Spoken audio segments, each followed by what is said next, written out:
Welcome back. The only working airport in Libya's capital, Tripoli, has diverted flights after it came under rocket fire. There were no immediate reports of damage or casualties after the attack. The airport had only reopened on Friday following clashes between rival militias. The rocket attack forced a Libyan Airlines flight from Egypt to divert to Misrata.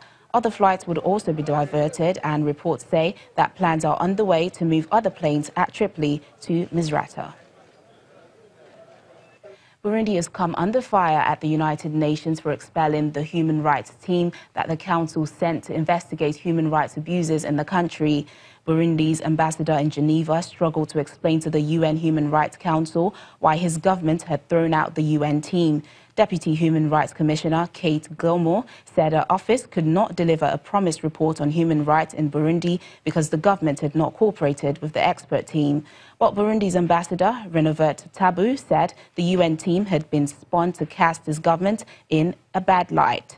Burundi has been gripped by violence since early 2015 when President Pierre Nkurunziza said he would seek a third term. In Morocco, a new law criminalizing sexual violence and harassment has taken effect today in what critics say is merely a first step in the right direction. After being approved by Parliament in February, the new law bans forced marriages and imposes stricter penalties on offenders of various types of violence committed both in private and public. The law follows growing concern in recent years about levels of abuse against women. Local media says the new law had been widely welcomed, but it's also criticized because it does not provide a definition of domestic violence or a specific ban on marital rape. Ahead of the final burial ceremony of former UN Secretary-General Kofi Annan, Rwandans have mixed reactions about his work and the legacy he's leaving behind. They say they will remember that he failed them when he acknowledged as the head of the UN peacekeeping that he should have done more to help prevent the slaughter of 800,000 Rwandans during the 1994 genocide.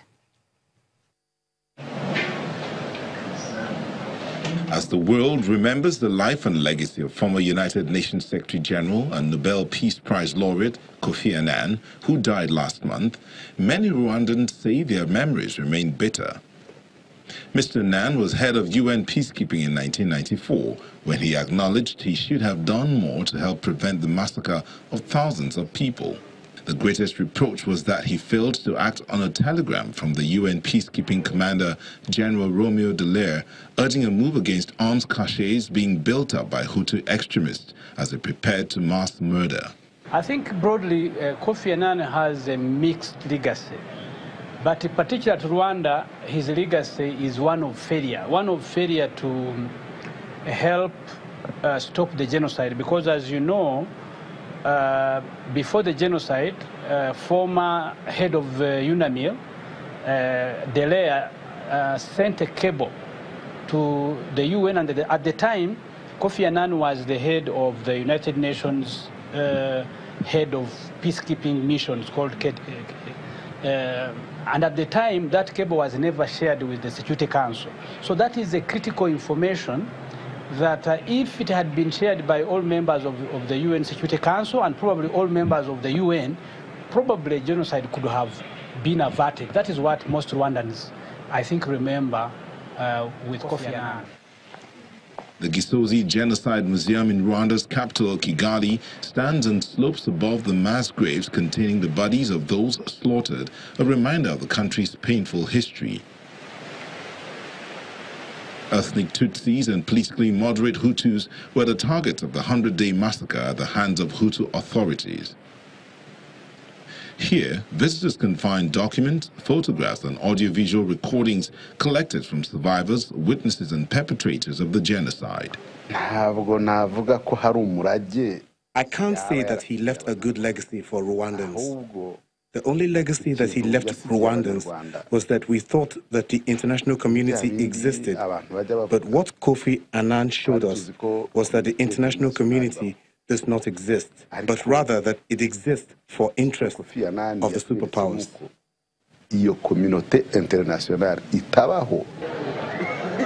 20 years after Rwanda's genocide, the name Kofi Annan remains attached to a tragic part of the history. Health workers in Beni, Eastern Democratic Republic of Congo, are still facing challenges as they try to control the Ebola outbreak. Beni is an important trading hub that has been identified as the new Ebola flashpoint. The outbreak has so far killed 90 people, with 129 cases recorded in Congo's North Kivu and Ituri provinces.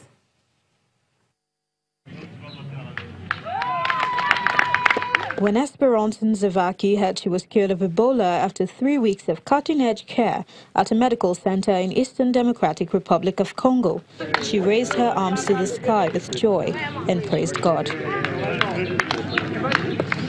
Her recovery is testament to the effectiveness of a new treatment, which isolates patients in futuristic cube-shaped mobile units with transparent walls and gloved access, so health workers no longer need to don cumbersome protective gear. I was in contact with someone who had the Ebola virus, and after a few days, I started feeling unwell and I started developing Ebola symptoms. I had intense pains, a very high fever and fatigue. I also had pain throughout my body. I thought I had malaria or typhoid, so I went to get some medicine at the pharmacy, but I was still feeling sick after 2 days.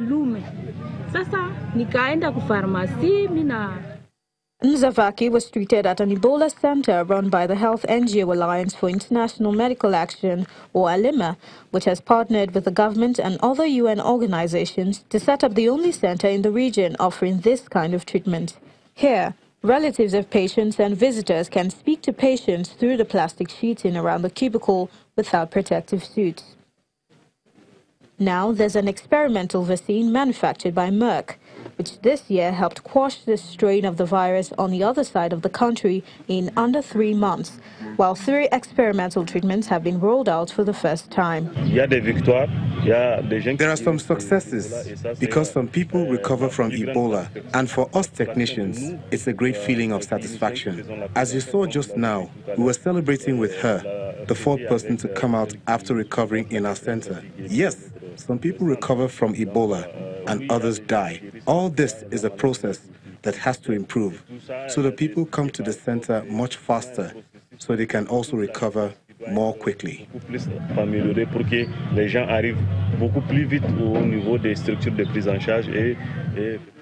Kasarika Mundala, whose wife had been receiving treatment at the center, praised the doctors for saving his wife's life.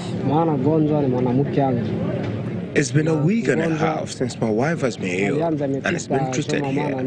I'm very happy that she's recuperating. I thank the doctors and I praise God.